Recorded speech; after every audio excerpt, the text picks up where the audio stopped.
पिछले वक्तों की बात है। दूर किसी शहर के करीब एक गांव में एक बूढ़ा चरवाहा रहता था। उस चरवाहे की एक बेटी थी। उसकी बीवी इस दुनिया में नहीं थी और वह अकेला अपनी बेटी की परवरिश कर रहा था। वह सारा दिन भेड़ बकरियां चराता और उनसे जो दूध हासिल होता उसमें से आधा हिस्सा बेच देता और आधा हिस्सा अपने और अपनी बेटी के लिए घर में रख लेता। उनकी जिंदगी मामूल के मुताबिक गुजर रही थी। इस चरवाहे की बेटी फातिमा अब जवान हो चुकी थी। फातिमा बहुत ज्यादा खूबसूरत और पारसा लड़की थी। यूं समझ लें कि उसके हुस्न से अंधेरा कमरा रोशन हो जाता। लेकिन वह बहुत ज्यादा चालाक थी। फातिमा चाहती थी कि वह उस लड़के से शादी करेगी जो महज उसके हुस्न की वजह से नहीं बल्कि एक गरीब लड़की के तौर पर उसे कबूल करे। सल्तनत के कई लोग उससे शादी करना चाहते थे। हुस्न जितना था औसाफ उससे ज्यादा। फातिमा के घर में अक्सर रिश्ता देखने वाले आए रहते क्योंकि वह जवान थी और खूबसूरत इतनी कि दूध जैसी सफेद। इसीलिए फातिमा ने एक चाल चली। उसने अपने घर के पिछवाड़े में 25 हाथ गहरा गड्ढा खुदवाया। उसने शर्त रखी कि जो कोई भी इस गड्ढे को सोने, चांदी और जौहरात से मुकम्मल तौर पर भरेगा, मैं उसी से शादी करूंगी। यह सुनकर सब परेशान हो गए। शादी करेंगे तो क्या खाएंगे? सारी दौलत और जायदाद उसके दरवाजे पर उलट देंगे तो सिर्फ खूबसूरत औरत को लेकर क्या करेंगे? इस गांव में एक सौदागर का बेटा था। उसका नाम हसन था। वह यतीम था, न कोई आगे न पीछे, बस उड़ता फिरता। जब उसने फातिमा और उसके हुस्न को देखा तो वह पागल हो गया। घर में जो भी रुपया, पैसा, जौहरात थे, सब कुछ फातिमा के इस गड्ढे में डाल दिया। फिर भी वह गड्ढा मुकम्मल तौर पर न भरा। मजबूरन जमीन जायदाद सब बेचकर उस गड्ढे को भर दिया और फातिमा से शादी कर ली। मगर यह बात गांव के कुछ चोरों के कानों तक पहुंच गई।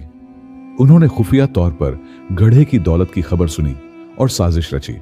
हसन और फातिमा की शादी की पहली रात, जब दोनों खुशी के आलम में थे, चोर रात के अंधेरे में चुपके से आए। जब सब सो रहे थे, उन्होंने गड्ढे से सारा सोना, चांदी और जौहरात चुरा लिया और गायब हो गए। सुबह जब हसन और फातिमा उठे तो गड्ढा खाली देखकर उनके पांव तले जमीन निकल गई। हसन की सारी जमा पूंजी, जमीन जायदाद सब गारत हो चुकी थी। अब दोनों के पास न दौलत रही न जायदाद।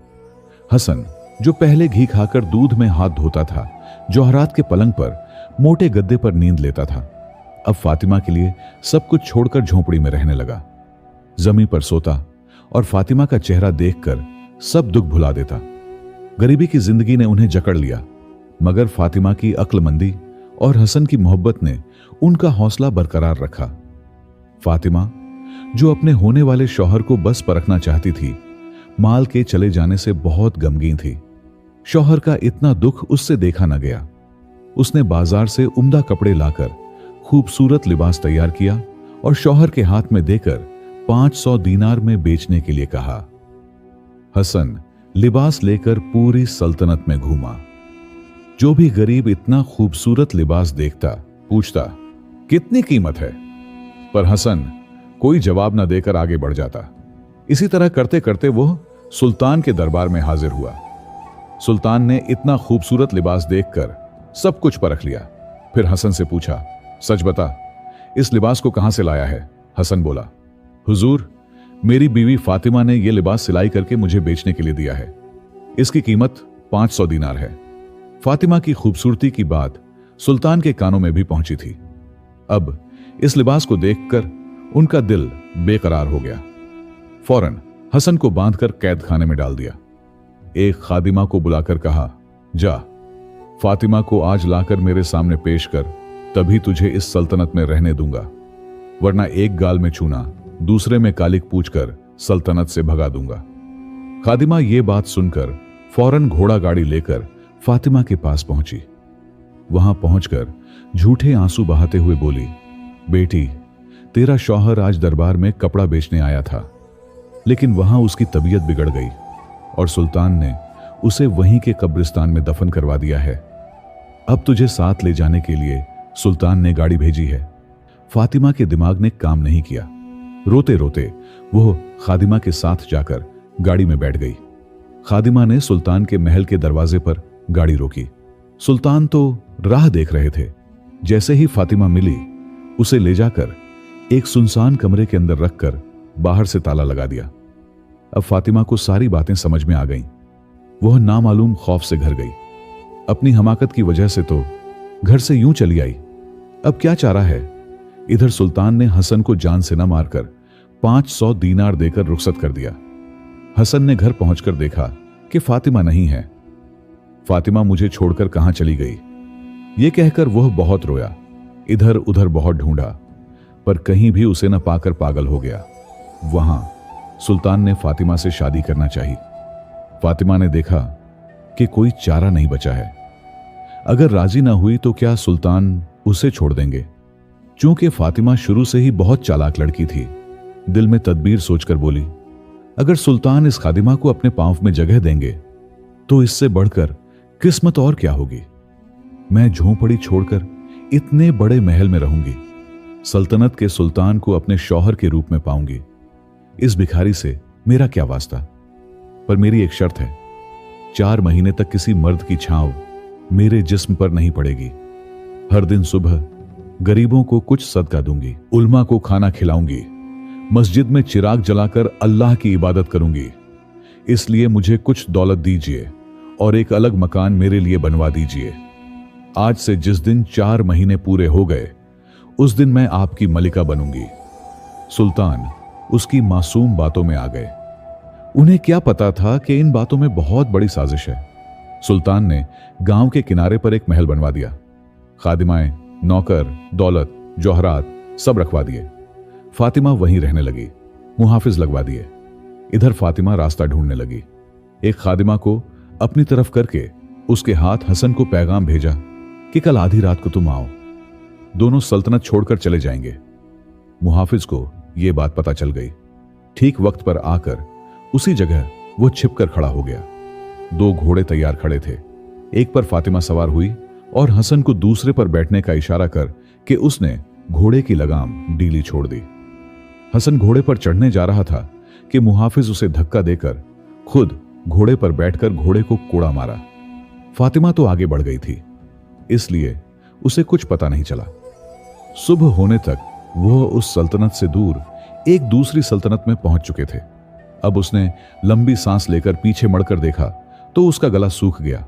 हसन वहां नहीं था। मुहाफिज उसका पीछा कर रहा है। आसमान से गिरे खजूर पर अटके। अब क्या करें। ठीक है, जो हो गया सो हो गया, आगे का देखना होगा। ऐसा सोचकर फातिमा मुहाफिज से बोली, इस अजनबी रियासत में मैं एक तन्हा औरत भला क्या कर सकती हूं। चलो हम दोनों यहीं घर बनाकर साथ रहेंगे। इसी तरह बातें करते दोनों आगे बढ़ते रहे। सुनसान मैदान था, कहीं कोई घर नजर नहीं आ रहा था। फातिमा बोली, भूख प्यास से मेरा बुरा हाल है। गांव का कोई निशान नजर नहीं आ रहा। तुम इस ऊंचे दरख्त पर चढ़कर देखो, शायद कोई गांव नजर आ जाए। मुहाफिज घोड़े से उतरकर बड़ी मुश्किल से दरख्त पर चढ़ा।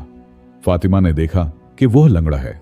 तब फौरन तलवार निकालकर उसके घोड़े पर वार किया और खुद अपना घोड़ा दौड़ाकर वहां से भाग गई।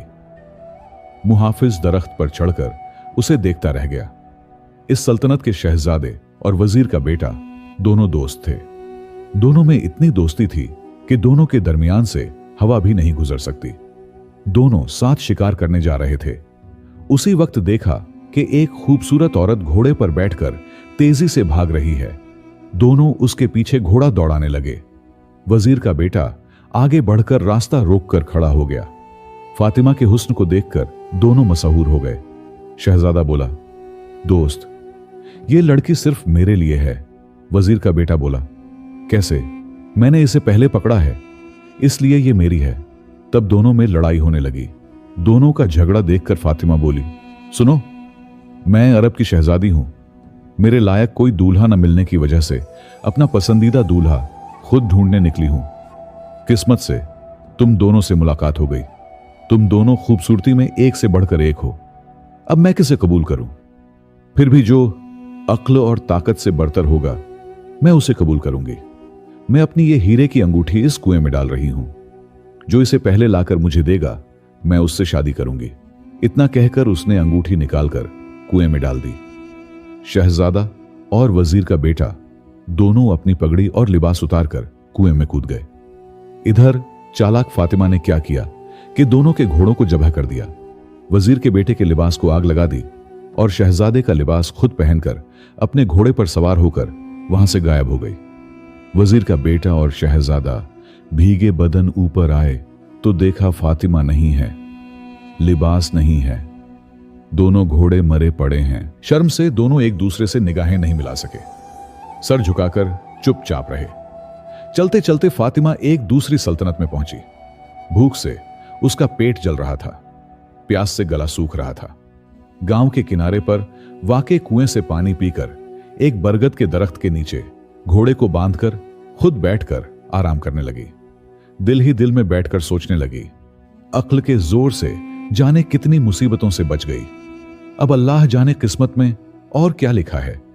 फातिमा जिस सल्तनत में पहुंची थी वहां के सुल्तान की मौत हो चुकी थी। सुल्तान की कोई औलाद नहीं थी। अब सल्तानी तख्त पर कौन बैठेगा। हाथी सोने का घड़ा लेकर एक सल्तनत से दूसरी सल्तनत में घूम रहा था। वहां का यह रिवाज था कि जिसके सर पर हाथी सोने के घड़े का पानी डाल देगा, पूरी रियाया उसे अपना सुल्तान मानेगी। इस तरह पूरी रात गुजर गई। हाथी के पीछे लोग चलते रहे। उसी वक्त हाथी ने जाकर फातिमा के सर पर घड़े का पानी डाल दिया।